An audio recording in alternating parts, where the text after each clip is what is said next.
3-4 दिन उन्होंने वहाँ लोगों से जाना कि क्या वहाँ की स्थिति है, क्या सरकार के कामकाज और संगठन के कामकाज को लेकर बातचीत की, और आकर के उन्होंने नड्डा को, जो अध्यक्ष हैं राष्ट्रीय, उनको रिपोर्ट दी। तो उस रिपोर्ट को लेकर के कल नड्डा और प्रधानमंत्री की मुलाकात हुई।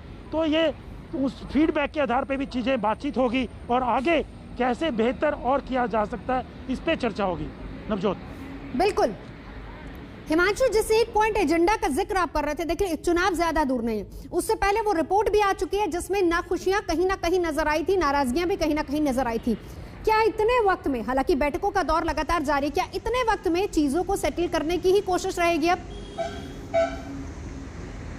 देखिए, बिल्कुल सेटल करना ही पड़ेगा अगर आपको चुनाव में आप जा रहे हैं और कम समय है, क्योंकि कोविड के अंदर अब जिस तरीके के हालात थे उसमें लोगों की नाराज़गी भी थी, पार्टी के कार्यकर्ताओं की नाराज़गी, आम जनता की नाराज़गी, उसको अब कैसे मैनेज किया जा सकता है।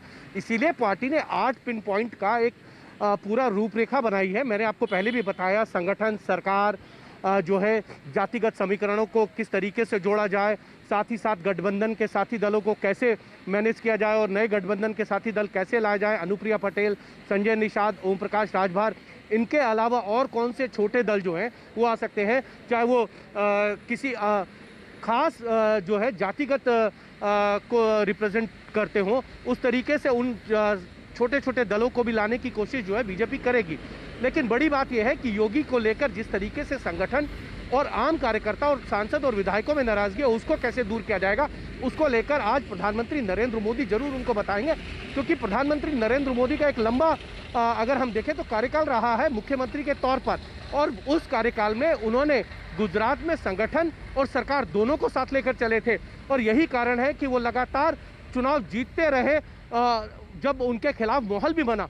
लेकिन आप देखें 2018 के बाद जब जितने चुनाव हुए उसमें बीजेपी को हार मिली है, क्योंकि उसमें मुख्यमंत्री के तौर पर जिनको प्रोजेक्ट किया गया उनमें संगठन और एक एंटी इनकम्बेंसी का काम करती गई। शिवराज सिंह चौहान के हाथ से सत्ता चली गई 15 साल बाद, रमन सिंह के हाथ से चली गई, वसुंधरा राजे हार गई, झारखंड के अंदर जो है रघुवर दास के नेतृत्व में सरकार हार गई, और रघुवर दास खुद अपना विधानसभा चुनाव हार गए। मनोहर लाल खट्टर के नेतृत्व में सरकार के पास पूर्ण बहुमत नहीं था, और वहां पर उनको जो है गठबंधन की सरकार चलाने पड़ रही है। महाराष्ट्र के अंदर सरकार बन ही नहीं पाई।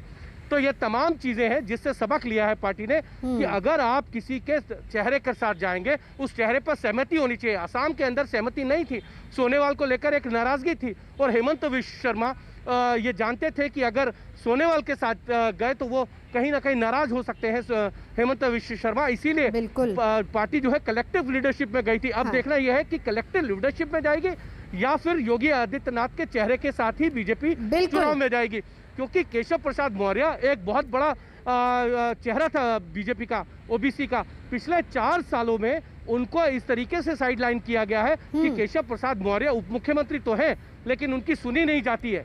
ये बात वो कई बार आके पार्टी संगठन को बता चुके हैं, और इसीलिए सुनील बंसल से लेकर वो भी संगठन की बात बता चुके हैं। अब देखना ये है कि इन 8 पॉइंट्स पे गरीब कल्याण योजनाओं का किस तरीके से जो है नीचे ग्राउंड पे पहुंचाया गया है, साथ ही साथ धार्मिक ध्रुवीकरण, ये बीजेपी के लिए हमेशा रहता है, और इसीलिए योगी आदित्यनाथ जो है उसके ब्रांड एम्बेसडर भी हैं। अगर आपको देखा जाए उत्तर प्रदेश में जिस तरीके से उनको लेकर एक क्रेज तो है, और इसी कारण जो है बीजेपी अगर चाहे भी ले कि योगी को बदलना है तो वो इस वक्त मुमकिन नहीं है। आप देखिए उत्तराखंड त्रिवेंद्र सिंह रावत की जगह जो है वहां पे तीरथ सिंह रावत को लिया है।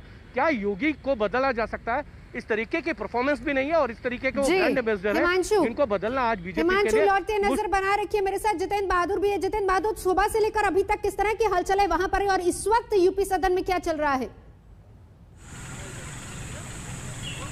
देखिए, यहाँ से उत्तर प्रदेश के जो मुख्यमंत्री हैं योगी आदित्यनाथ, वो निकल चुके हैं प्रधानमंत्री, और वहाँ पर उनकी मीटिंग चल रही है।